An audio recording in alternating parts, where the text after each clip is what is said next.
special day today, just like many special days this year. But we had an amazing ride through. It turned out not to be shitty mountains, but what goes. A ride on many interesting modern motorcycles and on much more exceptional motorcycle that will outlast them all. We took this ride to meet someone who is truly exceptional for the entire motorcycle world in Poland. Because you probably don't know, and for a long time I didn't know either, that this is the person who from the very beginning was creating, one could say, I don't know if you were aware of it, the Polish motorcycling community. No, I wasn't aware. At first I didn't think about it at all. Exactly. It's in front of you, Mr. Erwin Gorczyca. The man who wrote the first words of motorcycles for us. But I'll start from the beginning.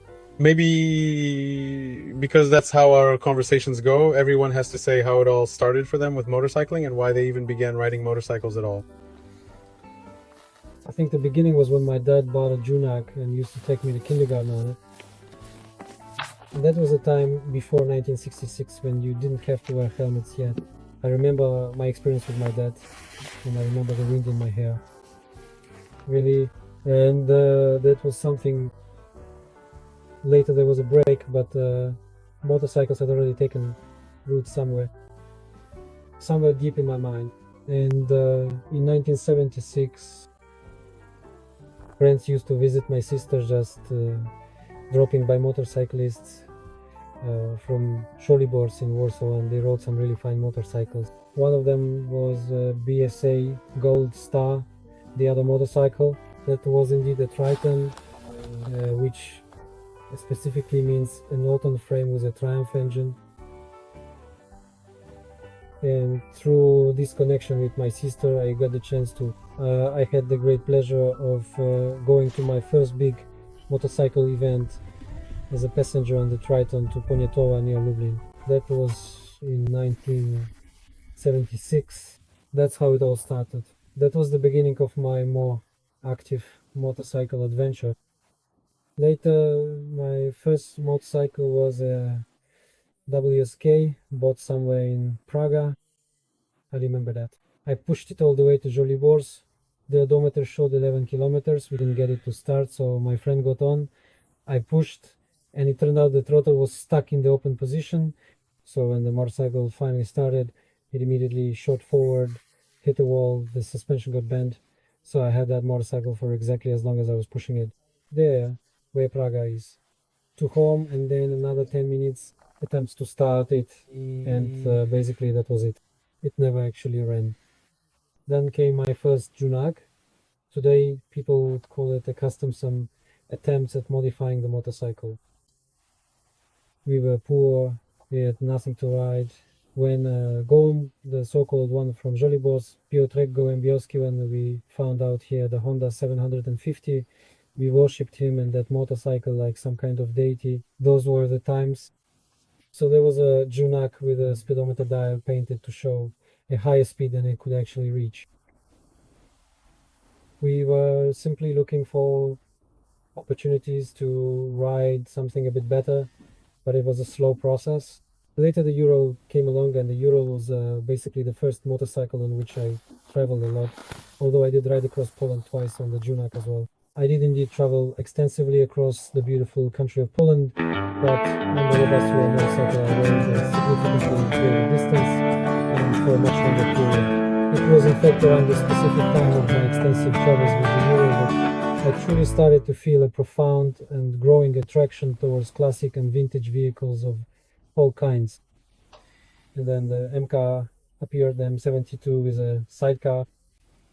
At that time I traded the Ural for the Roots. That was in 1982. 1982. I still have that Roots to this day. Anyway, later on there was also a phase, an attempt at getting professionally involved with motorcycles, meaning the Superbike Shop and Service Center in Warsaw on Kaskadowa Street. That's when other motorcycles appeared in my life. I had a GSX R750 LTD, a really nice bike, Honda Shadow 1100, an Africa Twin. For one season I also rode some other really cool Honda 750. I think it was a K2 from the early 80s, which, by the way, was later bought from me by Piotrek Skudowski from Perfect. The drummer, they still have it to this day.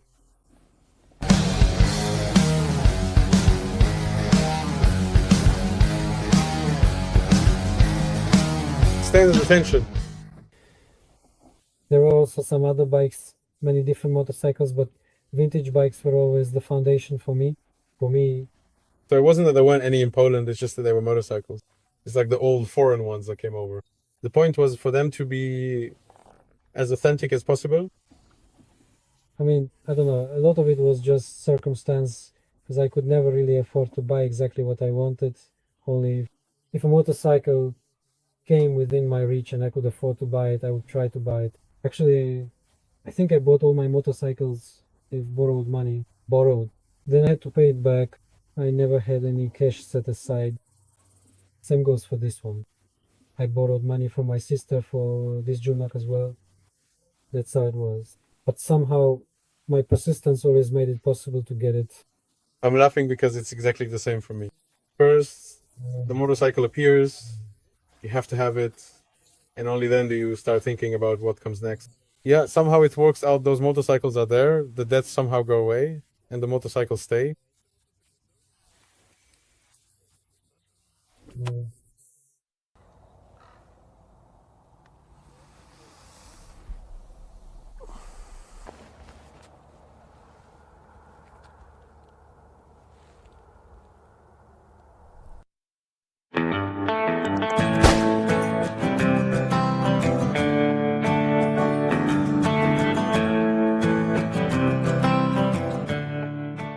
What fascinates me the most is actually this part of the story, because I could talk to you about motorcycles for hours, and I hope we'll do it again more than once. And maybe we'll even show people, because I think that's a topic worth exploring. Honestly, it could be a book, all those motorcycles, even the ones you were talking about yesterday, how they came into your life. But at the moment, correct me if I'm wrong, when you were in the garage and someone came up to you, they said a catalog needed to be made, right? Is that how it happened? Well, that place still exists, but I think it's died out as a kind of motorcycle hub somewhere out there on the outskirts. In one of the garage complexes on Kaczynskiego Street, he had a garage, the Spotas, also known as Spotas. Krizik had a garage, Widricki had a garage, I had a garage, and Robert Wienkiewicz had a garage. And basically, these four people were just garage buddies who were interested in motorcycles. And these were basically the people connected with the first issues of Świat Motocykli and the first motorcycle catalogs of Świat Motocykli.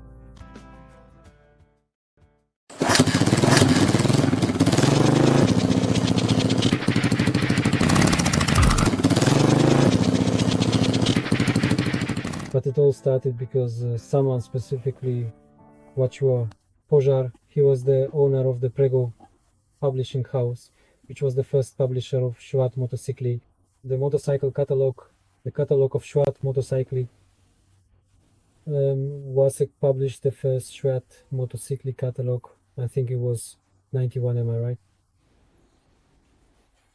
I don't know, back then I wasn't even really forming sentences yet. Reku, the first Świat Motocykli catalog. What year was that? And yeah, the first one was in 91, but that wasn't ours. Not ours, but that's what I meant. It's just, someone totally translated it. It was a direct reprint from the German Motorrad catalog, just copied over, but the texts were simply translated by someone who had no idea about the subject. So instead of, for example, leaf spring, they wrote list spring, that kind of thing. There were a lot of word blunders. Cylinder head, yeah, lots of weird terms like that. And yet the market was released like that anyway. Amazingly, the entire catalog sold out. Nothing was left, but the editorial office started receiving a lot of feedback, very critical, especially regarding the factual accuracy of it. But the good sales made Wasek Pożar decide that a second catalog needed to be published, but this time not just reprinted from the German one.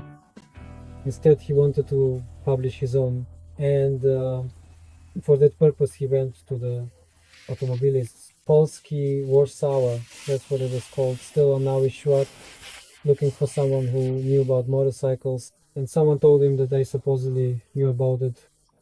So I didn't really feel up to taking on such a task 100%. But on the other hand, I thought that before I answered him, yes, a few days passed, I had to consider whether I was able to write it. But on the other hand, I thought that if I didn't do it, who knows who would and how. One attempt had already been made there. Let's say it turned out mediocre. And that's how it all started. We wrote the World Motorcycles catalog for 1992. I won't talk about the process because it was a complete. It was guerrilla style. We were amateurs. We weren't writing for money. We wrote purely for the satisfaction of creating something. The people I just mentioned were the ones involved in that catalog. And that catalog also sold out completely, and the editorial office received very favorable reviews. Basically, everyone wrote that finally things were the way they should be. In fact, we already addressed Polish issues there, meaning the insurance market in Poland. And I think it was described there.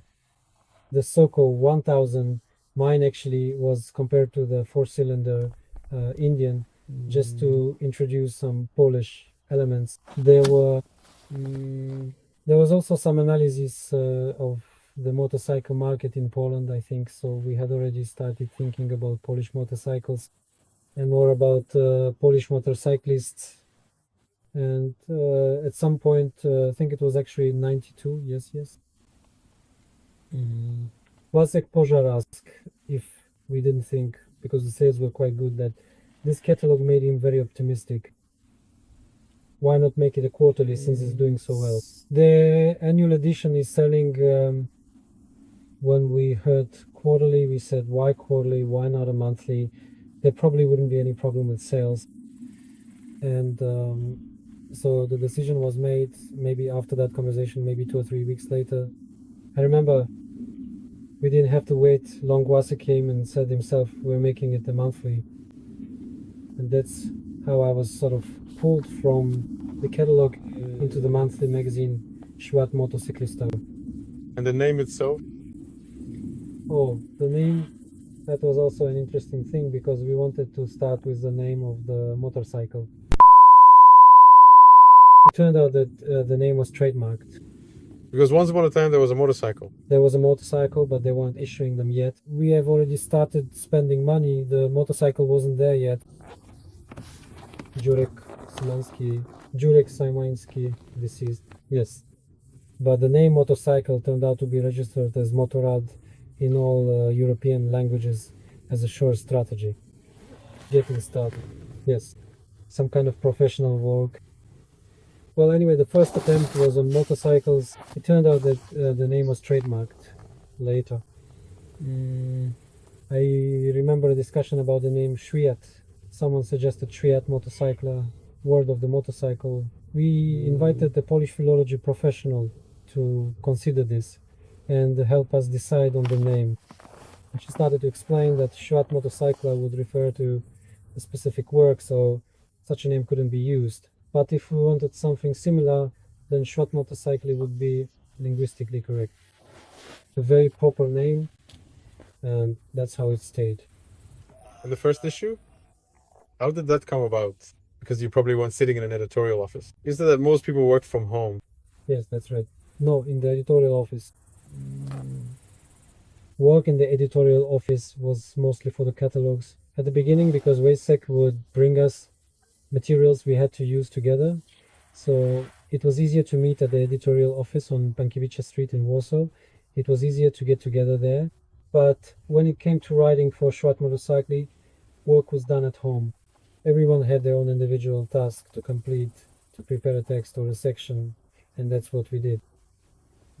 I probably had the most to do, but of course my colleagues have me.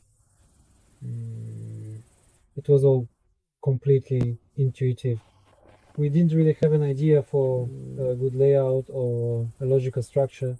We just thought that what we were writing was needed. And again, I think that Hungry Market turned out to be a very understanding and grateful audience because the feedback was always positive, that Motorcycle magazine was selling well. Actually, it was kind of funny because right across from the entrance to Pankiewicz Street, where the editorial office was, there was a newsstand. When we knew that the first issue was about to come out, as I was getting off the tram on my way to the editorial office, I walked up to that newsstand and bought Świat Motocykli. Lek did the same, Krzyzek Widrycki did the same, and so did Robert Winkiewicz. And what about Vasek? Požár, who came by recently, went to the newsstand, but the entire stock had already been sold out there. He rushed in and said, listen, the whole stock from the newsstand on Aleje was sold out. They had 4 copies, and all of them were gone. And he looks at us, and we're sitting at the table, each of us with our own copy, so 4 in total. We're looking at something inside. So we were the ones who bought them all, but either way, it was selling really well, and that made us happy because it was a huge satisfaction. That's interesting. When you're putting together a magazine, theoretically you already know it since you made it, but then when it's printed, you take it in your hands and read it all over again. There are big emotions. You look to see what's inside. Yes. And how many years did it last for you? At the beginning, I worked there quite intensively. I can't give you a precise answer. A few years with decreasing intensity, other things started to draw me in, some other professional work, because we weren't professional journalists. We did it, so to speak, after hours. I don't even remember if I earned anything from it. I think so, but it wasn't the kind of money that made any real difference to my household budget. I simply had to work, and some extra money would come in, but it didn't really matter much. Later came decisions about changing where I lived, changing my whole way of life, which is partly why I was sitting here by this little house. And that's when that break happened. With writing, that break occurred, although for some time, some texts from me were still loose, and I don't remember when the last ones were, but maybe it wasn't all that long ago in the scale of my life. Maybe it wasn't that long ago, 3 years ago, 4 years ago, I think I wrote something. You said that at some point the world of motorcycles stopped being the way you thought it should be. Could you summarize what for you was the ideal world of motorcycles and what such a magazine, a motorcycle magazine, should be like? You know, that's a really tough question because if I told you what it should be like, probably a lot of people wouldn't accept it. They wouldn't be interested in that kind of format at all. I would be interested. I don't know, it seems to me that what we were doing back then was the closest to my perspective of the motorcycle as a part of life. You surely know people who ride motorcycles only because they don't have a car yet. And the moment they buy a car, these are usually young people, as always, right? Sometimes they simply don't have the money, and they have to get around somehow. They buy one, they have the money, or they reach a certain age and they say, I'll never get on a motorcycle again because they've outgrown it. That expression, I've outgrown it, I come across it sometimes. Like when I'm traveling somewhere, talking at a gas station, or someone comes up and says, nice motorcycle, but I've already outgrown motorcycles.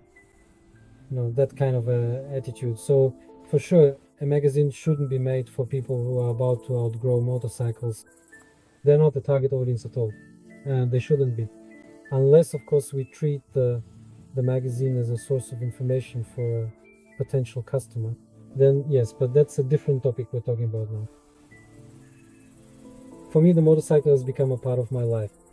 If I think about it, who surrounds me right now? What kind of people are around me? Who are my longtime friends?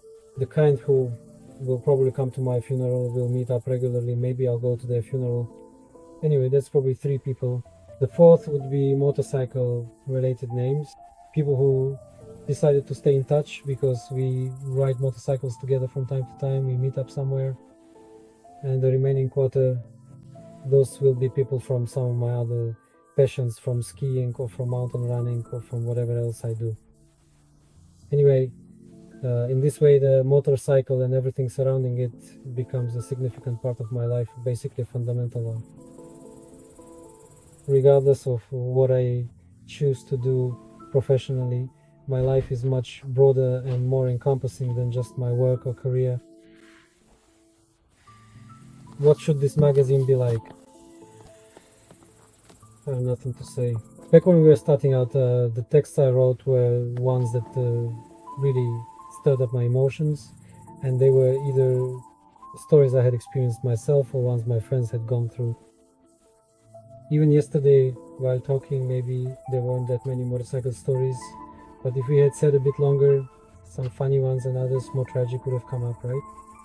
The stories I tried to include when presenting a motorcycle were exactly those stories from real life. It seems to me that now that's gone. More people, more stories.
Personally, the publisher of Classic Bike magazine, with whom we were in contact for quite a while.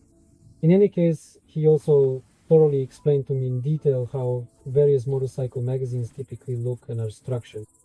They flip through and say, oh, another cool motorcycle, something else again, something else again. You know, there's absolutely nothing in it whatsoever that would genuinely attract me at all. Well, I truly don't know if you fully understand what I am trying to say to you. I completely understand your query, and I'm here to provide you with the information you need. Yes, indeed, the location you're referring to is specifically at Orlen. For instance, Orlen is a well-known and easily identifiable establishment, making it a convenient and recognizable landmark for anyone seeking directions or confirmation. This particular Orlen location serves as a clear and unambiguous point of reference for the information you are seeking, ensuring clarity and precision in our communication. Yes. Oh, but let us at least have it so we can deliver it to you. And from time to time, I'll call for your opinion. Right. Is this already the direction? Is it readable? Is this the direction? Anyway, listen closely. When the ownership of the magazine changed, I diligently read Świat Motocykli, and I thoroughly read about all the planned and upcoming changes, and there was a significant glimmer of genuine hope somewhere. Truly. From that information, it looked like you wanted to change a lot. If it works out, people will remember. We'll just have to see if the market truly allows it to happen. Exactly. Back then, there wasn't that pressure. It's important for motorcyclists with their fathers so that they remember that this will be a second wind. And will you let yourself be persuaded from time to time to write something as well? Let me not commit right away, because people will watch this late. No, I'll tell you what I was thinking about. Not worth committing. Although I even wrote something to Potas and he replied, go on, go on. And I wrote specifically that in 1986 I went on a trip to England. It was a trip back then. Few people traveled abroad. You needed to have a passport. I was somewhat persecuted after martial law, I didn't have a passport, or actually I did, but they didn't give it to me, so I couldn't even appeal to have it issued to me because supposedly I had it. Complicated stuff. In any case, I tried for 2 years to go on a motorcycle rally to Coventry. In the end, I managed to do it, and in 1986 I went to the West with 150 pounds on that Raj of mine, and I survived. I came back with that motorcycle. I didn't sell it, which was common practice at the time because the profit margin was so high that you could live quite well for a long time afterwards. I came back with that motorcycle. It's still in my garage. Anyway, I truly think that it would be a very interesting compelling story, kind of a fascinating double loop, because first and foremost it has been approximately 20 or perhaps even 80 years. 86, no damn. But we were already in the methods. That's 7. Alright, no problem. And that's the first thing, so it's already becoming a historic event for young motorcyclists. And the second thing is that it was a trip on a vintage motorcycle to an event for Rouge motorcycles.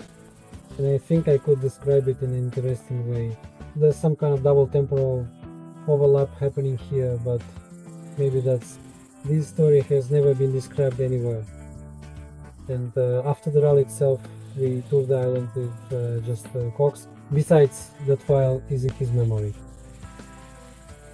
I showed you the descriptions and why. Anyway, that was my idea, because coming up with an idea is the hardest part. If you have an idea for a theoretical text, then